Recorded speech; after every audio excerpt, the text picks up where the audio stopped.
This is CGTN, China Global Television Network.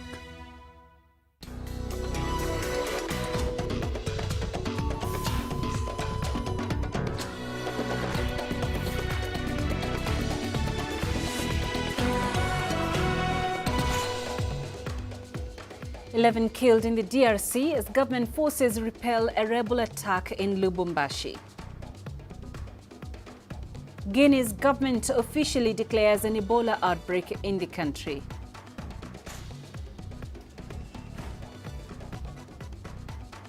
And fire tears through a famous village in southwestern China. Hello and thank you for joining us on Africa Live, coming to you from Nairobi. I am Peninah Karibe, also coming up tonight. Flowers or chocolates? What was your Valentine's Day like for you? In sports, Egyptian side Al Ahly claimed bronze at the FIFA Club World Cup to the surprise of their fans. We begin in the Democratic Republic of Congo, where at least 11 people have been killed in a rebel attack on 2 military camps in the southeastern city of Lubumbashi.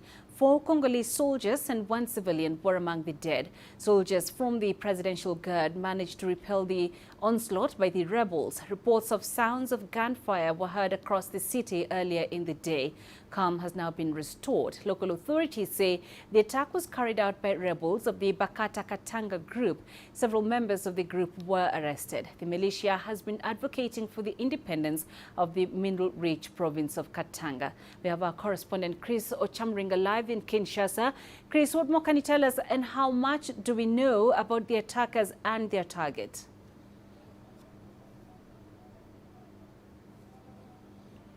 Well, Peninah, like you mentioned earlier, this attack happened in the DRC's second largest city of Lubumbashi. A number of rebels attacked 2 military camps. The mayor of Lubumbashi says their intention was to steal weapons in the armory there, but they were repulsed by the Congolese government troops who were supported by members of a commando unit known as the Republican Guard, and a number of them, 6 of them were killed by the Congolese troops. 4 soldiers and 1 civilian were also killed in the attack. Now, what we know about the Bakata Katanga, which is a Swahili word for cut, means cut, Katanga, is it's a militia group that has been advocating for the secession of Katanga region from the rest of the DRC. This is a region that's very rich in minerals. It has a lot of copper, cobalt, uranium, and diamonds, and there are very many foreign companies that are extracting these minerals in that area. So the people from this militia group have been saying for a very long time that they have been marginalized for a very long time by the central government. They're saying they're not benefiting from the mineral wealth in their area, and so they believe they can do much better in managing the wealth of their area. But the DRC constitution states that all the mineral wealth found in the territory of this country belongs to the government, which will be in charge of, distributing it around the country. And so the government will have none of that. And so we're still, the authorities have deployed very heavily. Right now, there's a very heavy military presence in Lubumbashi. They're patrolling the streets to ensure that there are no other rebels who are hiding in the community. The army says they have now taken control of the area and calm has been restored. Peninah? All right, Chris, thank you for that update. Chris Ochamringa live in Kinshasa. The World Health Organization Regional Office for Africa has revealed that COVID-19 vaccines procured under the COVAX facility will be rolling out soon. COVAX is yet to distribute a single dose, although it had pinned February as the month to begin the rollout. COVAX is a joint effort managed by the World Health Organization, the Gavi Vaccine Alliance, and the Coalition of Epidemic Preparedness Innovations. 92 countries are eligible for support from COVAX, as many cannot afford to buy the vaccines on their own. Earlier, we spoke to Meseret Shibeshi in Harare, Zimbabwe. She is the Immunization System Strengthening Focal Person at the WHO Regional Office for Africa. As of 3rd February, the COVAX facility has announced its allocation for the first phase of vaccine delivery to countries globally. For African countries, COVAX is expecting to deliver around 90 million doses. This will cover around 45 million people, or that translates to 3% of Africa's population, prioritizing the high-risk population, including health workers and essential staff in the countries. Okay, important to note that the COVAX is on track for delivery. This is just start of a very rapid rollout of vaccines through the COVAX facility in 2021, with supply and availability of vaccines expected to increase during the remainder of the year. So COVAX expects to deliver 600 million doses to countries in the African region by end of 2021. Already in the first wave allocation, Pfizer vaccine by end February, first wave countries in Africa, around 320 doses have been already allocated. These are Cabo Verde, Rwanda, South Africa, and Tunisia. In addition, AstraZeneca vaccine allocation is subject to the emergency use listing. Around 88 million doses of AstraZeneca are also allocated to 37 African countries. So this is where we stand as of 3rd February. Over.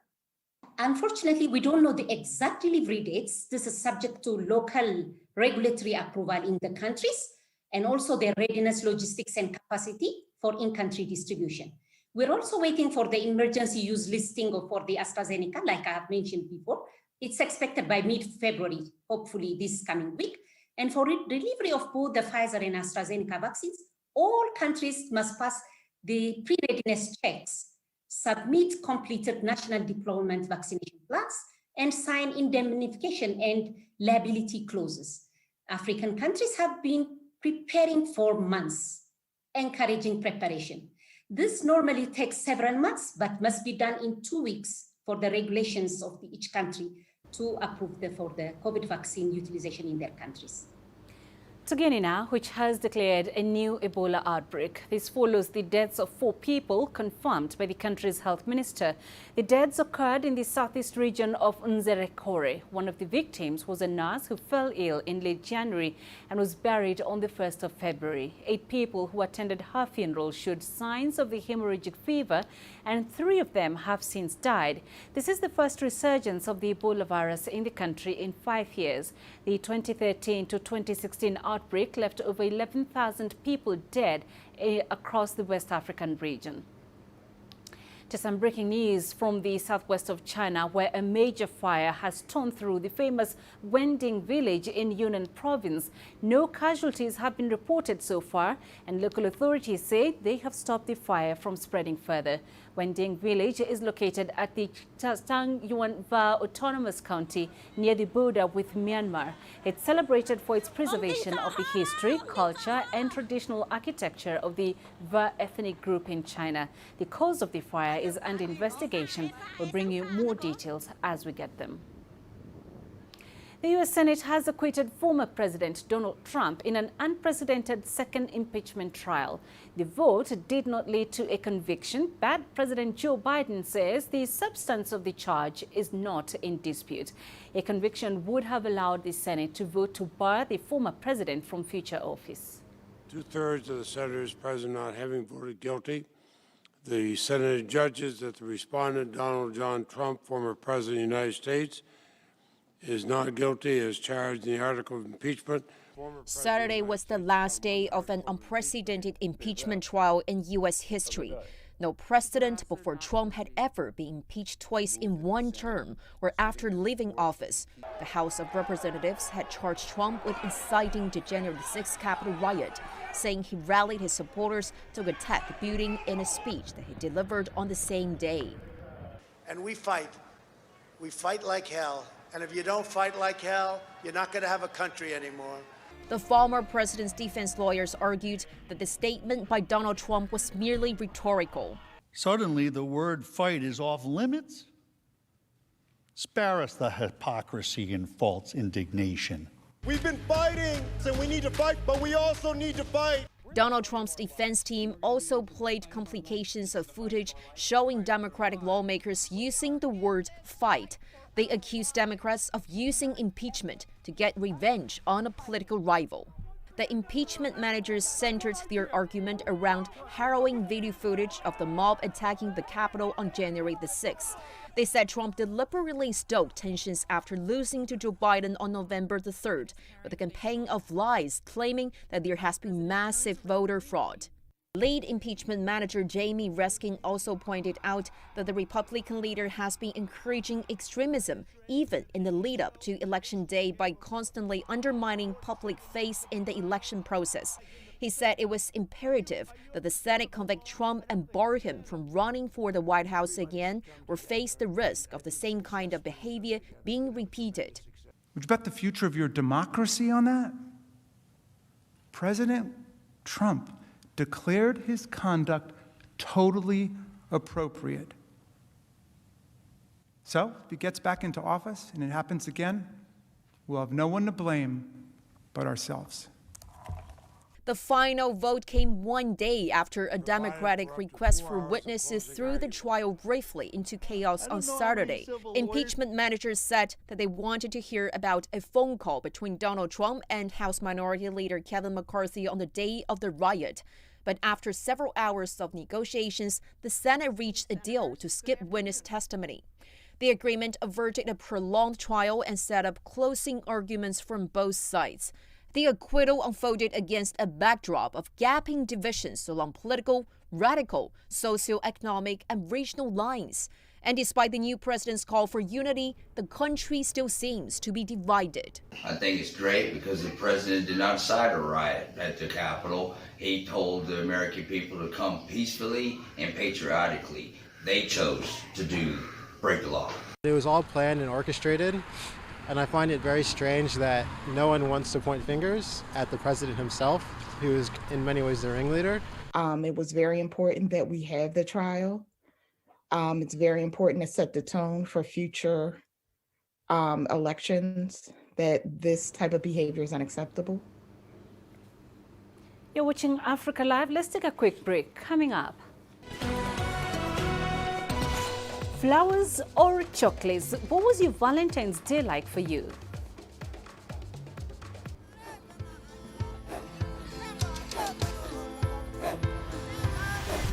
Africa is a continent of diversity, with varied climates and enchanting geography, and a people so distinct, but with a shared enduring spirit. We are at the heart of the continent to bring you the untold stories. Let's have a look. We celebrate Africa as it shapes its own destiny. Tunis, Cairo, Juba, Johannesburg, Ethiopia, Tanzania. Africa Live. Find your voice.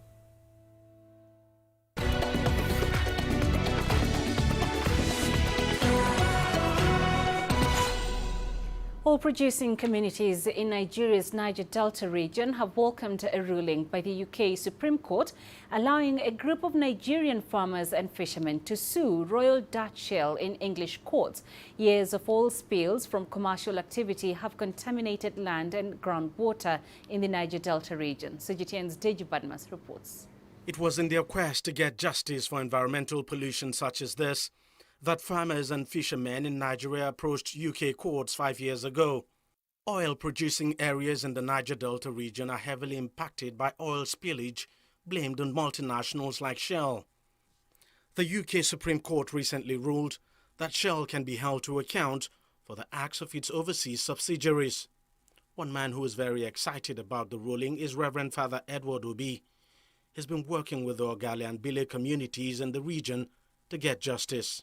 It's not that we wish Shell to suffer these losses, but it's important to note that this is an issue that has lingered for many years, and in spite of the various attempts by well-meaning civil society organizations like ours to engage with Shell and to get them to see what the right thing is and to do it in such a way that both themselves and the local communities will benefit from the oil and gas industry in Nigeria, Shell has been adamant and very recalcitrant and has not bothered to do much. Legal experts say the Supreme Court ruling could have far-reaching impacts. The ruling could open a floodgate of international litigations against other oil giants. It's a slap on our legal jurisprudence that communities in Nigeria will now have to go abroad to get justice for oil spillage that happened in Nigeria.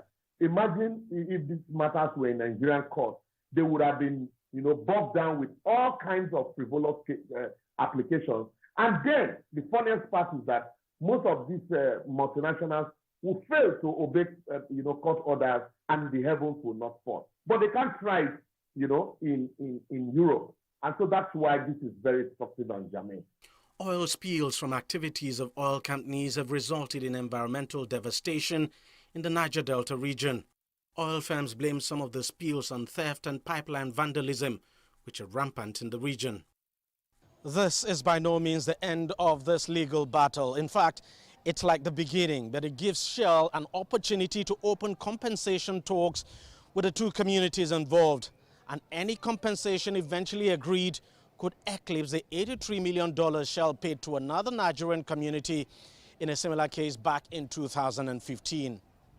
Deji Badmos, CGTN, Lagos, Nigeria. Let's revisit one of our lead stories this hour, Guinea, which has today declared a new Ebola outbreak. And this follows the deaths of 4 people confirmed by the country's health minister. The deaths occurred in the southeast region of Nzerekore. Let's get the latest on the situation from Dr. Sori Konde, a medical practitioner and a member of the Focal Point Commission on Surveillance. He's joining us live via Zoom from Conakry. Dr. Konde, what is the situation on the ground now? Do you know how the patients with the confirmed Ebola cases are doing?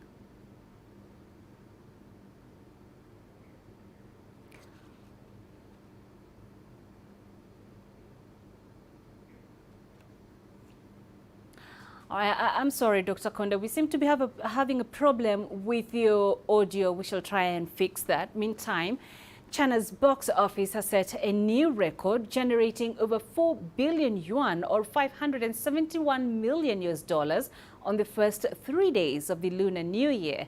People are flocking to cinemas as many avoid travel. Strict health measures have been put in place to reduce the risk of COVID-19 transmission.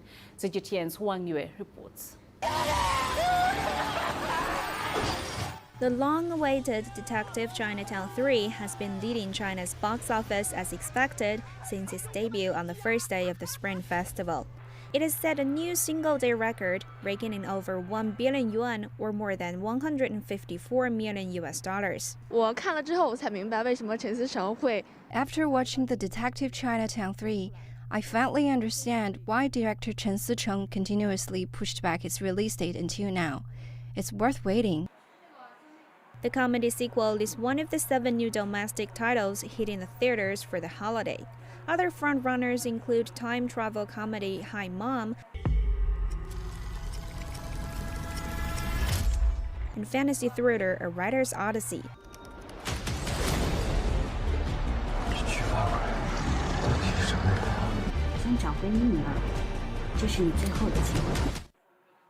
As China has encouraged people to stay put during the holiday to curb the spread of the coronavirus, many people cannot take part in traditional activities or travel as they used to.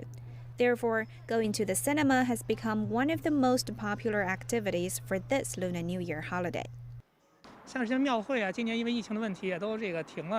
to the pandemic, the traditional temple fairs have been cancelled. So why not go to the cinema, laugh or cry with the audience while watching the movies? It's also like a New Year ritual. Despite the general containment of the recent COVID-19 resurgence, prevention and control measures are still in place to guarantee a safe holiday. Cinemas in low-risk areas of the country are required to operate at 75% capacity, while Beijing has capped the maximum seating capacity of cinemas of 50% from February the 11th to the 17th. Many cinemas in Beijing have refunded pre-sale tickets in line with the restrictions. Those who enter cinemas should wear a face mask, have their temperature checked, and show their health codes. Alternative seats are kept empty for social distancing. And instead of buying tickets at a ticket window, People can make their purchase online and then use self-service machines in the cinema to print out their tickets. So I'll get my ticket from the automatic machine in the cinema very soon and enjoy a movie, maybe without popcorn or Coke this time, but with my face mask and my friend 1 seat away. Huang Yue, CGTN, Beijing. The Chinese embassy in South Africa has been celebrating the Chinese Lunar New Year in the capital, Pretoria. It's one of the many celebrations planned in the Wending province by the large Chinese community in South Africa. The event was hosted by the Chinese ambassador to South Africa, Chen Xiaodong. CGTN's Ulysses Njamela has more. The Chinese New Year is the most important festival for the Chinese people. And here in South Africa this year, it was celebrated virtually because of the coronavirus pandemic.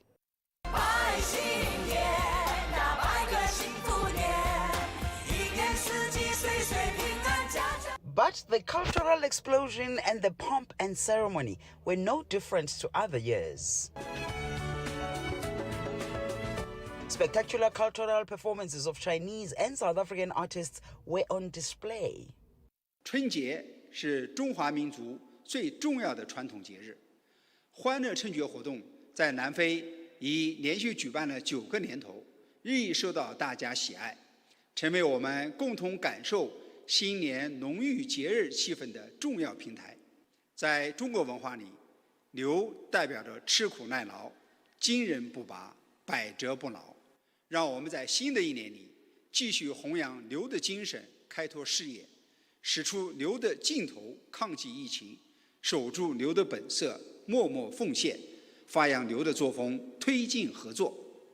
Officials from the two countries also took the opportunity to reaffirm the relations between South Africa and China. China and South Africa have enjoyed diplomatic ties for more than 20 years and have forged strong links and partnership in various areas, including trade and investment, education and technology, arts, culture and tourism, underpinned by close political ties. People-to-people relations between China and South Africa has blossomed. Tourism is an important sector for both our countries, and the Memorandum of Understanding on Cooperation in the field of tourism between China and South Africa is currently in its implementation phase. At the ceremony, the two nations also reviewed moments of China-South Africa anti-pandemic cooperation and pledged to further work together. As we fight the pandemic, with tourism being one of the hardest hit sectors, we will look to China as one of our key source markets to help us recover as a sector and in terms of our economy. We look forward to the upcoming year, the year of the ox, for the rejuvenation of bilateral cooperation between our two countries. In the spirit of renewal, revitalization, and new beginnings. 展望2021年，我们将遵循两国元首达成的重要共识，继续深化抗疫合作，分享抗疫经验。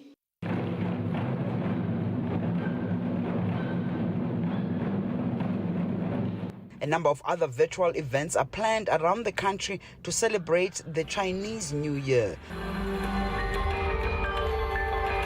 Ulysses Njamela for CGTN in Pretoria, South Africa. And coming up in sports.